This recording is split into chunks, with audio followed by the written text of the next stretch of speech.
Welcome to MLT अड्डा। तो friends, आज जो हम वीडियो लेके आए हैं वह है हमारे बॉडीज़ के टॉप 25 प्रश्न। तो चलिए फ्रेंड्स, स्टार्ट करते हैं आज का हमारे वीडियो और देखते हैं कौन कौन से क्वेश्चंस हैं। और पहला क्वेश्चन है, शरीर का ऐसा कौन सा अंग जो जन्म से लेकर मृत्यु तक नहीं बढ़ता है? Option number A cornea, B stapes, C kidney और डी लीवर।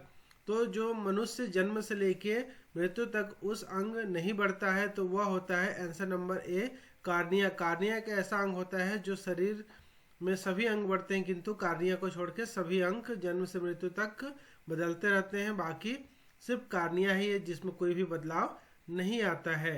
सेकंड क्वेश्चन से, मनुष्य के शरीर का वह कौन सा अंग है जो आग में भी नहीं जलता है? तो मनुष्य का शरीर आग में नहीं जलता। ऑप्शन नंबर ए है बाल, बी नाखून, सी दांत या डी इनमें से कोई नहीं। तो आप सभी को पता है कि जो बॉडी पार्ट्स होते हैं वो सभी जो होते हैं वह आग में जल जाती हैं। तो इसलिए इसका जो करेक्ट आंसर है वह है आंसर नंबर बी नाखून। सिर्फ नाखून को छोड़ के बाकी जितने सभी अंग होते हैं वह सभी जल जाते हैं, सिर्फ ये जो नाखून है वह नहीं जलता है। इसलिए इसका जो करेक्ट आंसर है वह है फ्रेंड्स नाखून। तो नाखून को छोड़ के बाकी सारे पार्ट्स जल जाते हैं आग पे मनुष्य के शरीर के। नेक्स्ट क्वेश्चन, आंख के किस हिस्से में रक्त नहीं पाया जाता है? फ्रेंड्स, बॉडी में तो सभी पार्ट्स में ब्लड पाए जाते हैं, किंतु एक ऐसा भी पार्ट्स होता है जिसमें रक्त नहीं पाया जाता है। Option number A iris, B cornea, C retina and D पुतली। तो कौन सा जो पार्ट्स होता है जिसमें रक्त नहीं पाया जाता है? तो इसका करेक्ट आंसर है answer number B cornea. Cornea में रक्त नहीं पाया जाता है, इसके अलावा बॉडी के सभी पार्ट्स में रक्त पाया जाता है। नेक्स्ट है, मर्दों का कौन सा अंग रात होते ही बड़ा होने लगता है? तो फ्रेंड्स, वह अंग जो रात होने के बाद बड़ा होने लगता है। ऑप्शन नंबर ए है भग, बी शिश्न, सी पुतली एंड डी जीभ। तो इसका जो करेक्ट आंसर फ्रेंड्स वह आंसर नंबर सी पुतली जो होता है रात के समय में बड़ा होने लगता है, क्योंकि रात के समय में अंधकार होता है और अंधकार होने से जो हमारी पुतलियां होती है वह फैल जाती है, और जब उजाला आ जाती है, रोशनी की किरणें पड़ती है, तो उस समय पुतली जो होती है वह सिकुड़ जाती है। और जब रात के अंधेरे होते हैं तो उस समय ये पुतली जो होती है वह ज़्यादा फैलती है। इसलिए रात होते ही जो मर्दों का अंग होता है उसमें से पुतली जो होता है वह फैलता है। इसका करेक्ट आंसर नंबर सी पुतली। नेक्स्ट है, मनुष्य के शरीर का कौन सा अंग है जो रात को सोने के बाद बढ़ जाती है? तो सोने के बाद बढ़ जाती है। ऑप्शन नंबर ए है आँख, बी पलकें, सी नाक एंड डी गला। तो फ्रेंड्स, वो जो है इससे लास्ट क्वेश्चन रात होते ही बड़ा होने लगता है, और सेकंड क्वेश्चन जो 5th नंबर क्वेश्चन है वह रात में सोने के बाद बढ़ जाती है। तो ऑप्शन इस प्रकार दिए हुए थे, और इसका जो करेक्ट आंसर है वह आंसर नंबर बी पलकें जो होती है रात को सोने के बाद इसकी आकार बढ़ जाती है। नेक्स्ट क्वेश्चन, शरीर के सबसे बड़ा अंग कौन सा है? तो हमारे बॉडीज काफ़ी प्रकार के जो ऑर्गन होते हैं उससे मिलके बने होते हैं। तो जो हमारी कौन सी जो ऑर्गन होती है या अंग होती है वह सबसे बड़ा होती है? ऑप्शन नंबर ए है यकृत, बी हृदय, सी त्वचा एंड डी फीमर। तो कौन सा अंग होता है जो मानव शरीर में सबसे बड़ा होता है? तो इसका करेक्ट आंसर है वह होता है त्वचा। त्वचा जो होती है वह हमारे शरीर में सबसे बड़ा अंग होता है। जो बाहरी त्वचा पूरे शरीर पे फैले होती, इतनी बड़ी अंग कोई एक नहीं है, इसलिए इसका करेक्ट आंसर नंबर सी त्वचा। नेक्स्ट क्वेश्चन, डर के कारण रोम का खड़ा हो जाना क्या कहलाता है? Option number A erection, B metagenesis, C cutis anserina and D homeostasis. तो डर के कारण जो रोम का खड़ा हो जाना वह क्यूटिस एंसेराइना कहलाता है। नेक्स्ट, शरीर का ऐसा कौन सा अंग है जो जन्म के बाद बनता है या आता है? ऑप्शन नंबर ए है पुतली, बी आइरिस, सी दांत एंड डी पेनक्रियास। तो फ्रेंड्स, जन्म के बाद बनता है या आता है तो वह होता है आंसर नंबर सी दांत जो होता है। और जन्म के 6 महीने बाद जो आता है दांत स्टार्ट होती है, वो आप देखेंगे, और यह झड़ने के बाद फिर दोबारा दांत आती है। तो एक परमानेंट दांत होता है और एक जिसको दूध का दांत के नाम से जाना जाता है। तो इस तरीके से जन्म के बाद आता है वह होता है दांत। नेक्स्ट है, शरीर से अधिकांश हीट लॉस होता है। ऑप्शन नंबर ए है फेफड़ों द्वारा, बी किडनी द्वारा, सी त्वचा द्वारा एंड डी ब्रेन द्वारा। तो फ्रेंड्स शरीर का जो अधिकांश हीट लॉस अर्थात जो गर्मी होती है, शरीर की जो गर्म जो होती है वह किसके द्वारा हानि होती है, शरीर की गर्मी किससे कम होती है।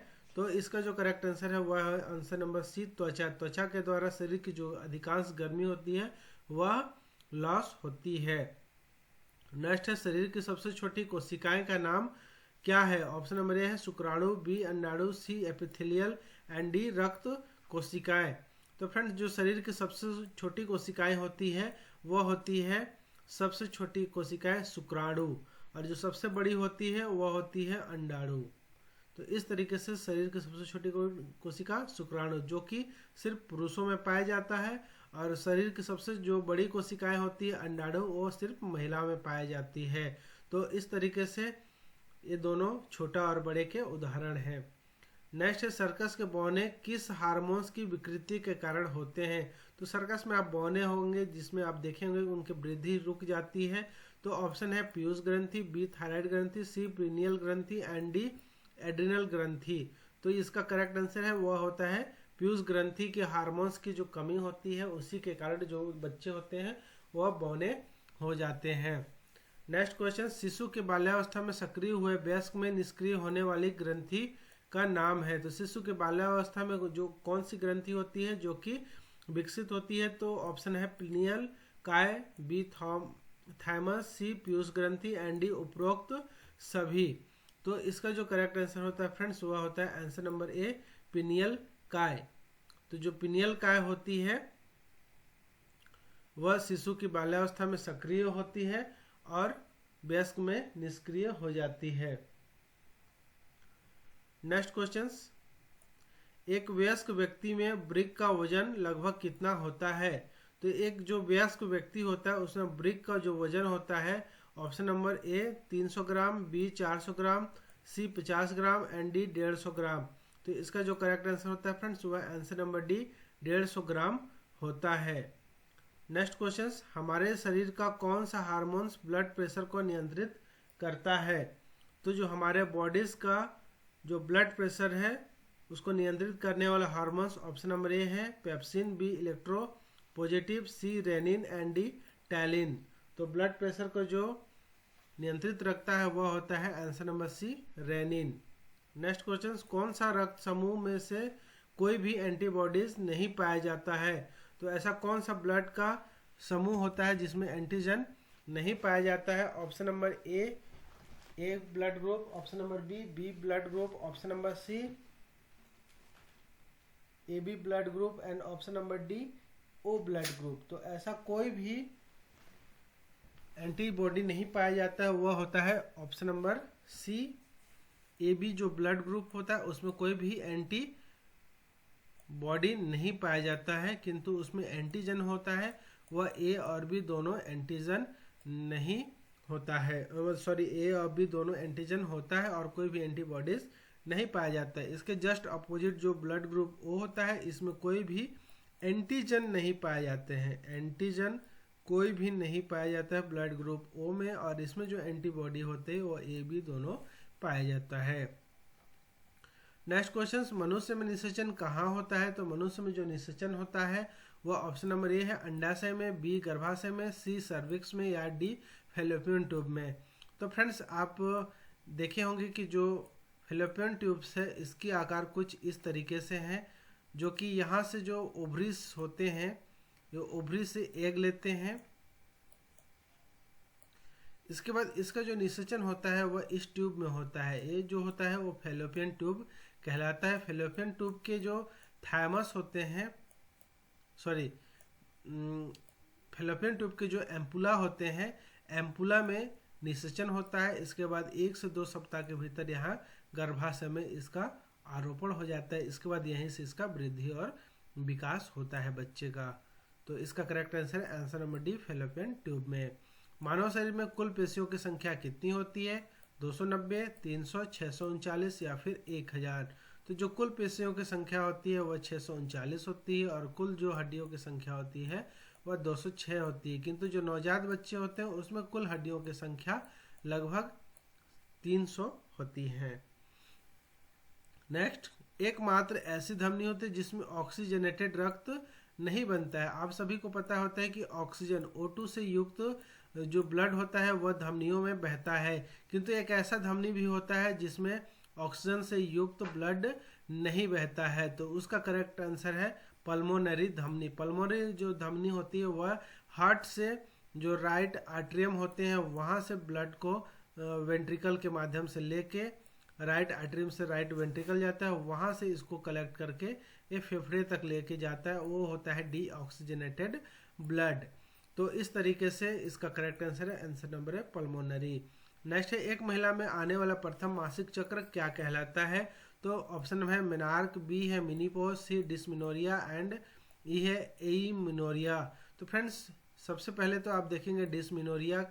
डिस्मिनोरिया जो होती है वह पेनफुल जो मासिक चक्र होता है उसको डिस्मिनोरिया कहते हैं। मिनीपोज जो होता है जब मासिक धर्म आना बंद हो जाता है, जो कि 45 से 50 वर्ष की उम्र में होता है। और वहीं जो मेनार्क कहते हैं ये होती है प्यूबर्टी के दौरान प्रारंभ होती है, अर्थात महिला में जो प्रथम और मासिक चक्र आता है उसे मेनार्क कहा जाता है, जो कि प्यूबर्टी के दौरान उत्पन्न होती है, अर्थात 13 से 14 या 14 से 15 वर्ष की उम्र में यह प्रारंभ होता है। नेक्स्ट क्वेश्चन, कौन सा रोग होता है जो केवल पुरुषों में होता है महिलाओं में नहीं होती है? तो इसका करेक्ट ऑप्शन नंबर ए है haemophilia, B syphilis, C HIV and D Down syndrome. तो वह कौन सा जो रोग होता है पुरुषों में सिर्फ होता है और महिलाओं में सिर्फ वो वाहक होती हैं? तो इसका करेक्ट आंसर होता है हीमोफीलिया जो होती है वह सिर्फ पुरुषों में होता है इसका रोग, और महिलाएं जो होती है वो सिर्फ वाहक का कार्य करती है, उनमें कोई लक्षण नहीं होता है। किस हार्मोन्स को गर्भावस्था का हार्मोन्स कहते हैं? ऑप्शन नंबर ए है progesterone, B oestrogen, C androgen and D relaxin. तो करेक्ट आंसर फ्रेंड्स प्रोजेस्टेरॉन जो होता है वो हार्मोन्स को गर्भावस्था हार्मोन्स कहा जाता है। हृदय का कौन सा भाग फेफड़े तक रक्त पहुंचाता है? तो हृदय का जो दायां बायां या दोनों या इनमें से कोई नहीं। तो इसमें से जो हृदय तक फेफड़े पहुंचाता है वह दायां भाग पहुंचाता है, क्योंकि दाएं भाग का जो दाएं वेंट्रिकल होता है वह हृदय से फेफड़े तक रक्त को पहुंचाता है, और फेफड़े से जो रक्त को हृदय तक पहुंचाने का कार्य करता है वह बायां अंग करता है। नेक्स्ट है, उस रक्त वाहिनी को क्या कहते हैं जो धमनी और सिरा को जोड़ता है? फ्रेंड्स आप सभी को पता है कि जो ऑक्सीजनेटेड ब्लड होता है हृदय से धमनियों के द्वारा पूरे शरीर में प्रवाहित किया जाता है, किंतु वही जो पूरे ब्लड्स होते हैं वो डीऑक्सीजनेटेड होने के पश्चात ऑक्सीजनेटेड होने के बाद वो धमनियों के द्वारा बहते हैं, और डीऑक्सीजनेटेड होने के बाद वो सिराएं के द्वारा वेंस के द्वारा बहती है और कलेक्ट होकर पूरे बॉडी से वह राइट आर्टरी में पहुंचती है सुपीरियर इन्फीरियर वेना के माध्यम से। तो इसके लिए जो कनेक्शन होता है उस कनेक्शन को क्या कहा जाता है? तो उसी कनेक्शन को जो कहा जाता है वह कहते हैं ब्लड कैपिलरीज। इसका करेक्ट आंसर है answer number A blood capillaries. Next है, मानव शरीर में कुल पसलियों की संख्या कितनी होती है? पसलियों की संख्या कितनी होती है ये तो आपको पता ही होगा फ्रेंड्स। तो जो हमारे बॉडीज में पसलियों की संख्या के ऑप्शन है 12 जोड़ी, बी है 7 जोड़ी, सी 5 जोड़ी एंड डी 24 जोड़ी। तो हमारे शरीर पे जो पसलियाँ पाई जाती है वह 24 पाई जाती है, और इसको अगर हम पेयर्स में लाते हैं जोड़ी में लाते हैं तो 12 जोड़ी हो जाती है, इसलिए correct answer number A 12 pairs. Next question, शरीर का ब्लड बैंक किसे कहा जाता है? ऑप्शन नंबर ए हृदय, बी अस्थि मज्जा, सी स्प्लीन एंड डी यकृत। तो ब्लड बैंक जो होता है शरीर का ब्लड बैंक वह स्प्लीन कहलाता है। तो फ्रेंड्स आज का वीडियो यहीं तक है। उम्मीद करता हूँ ये क्वेश्चन सारे आपके लिए हेल्पफुल रहे होंगे। Thank you for watching, have a good day. जय हिंद, जय भारत।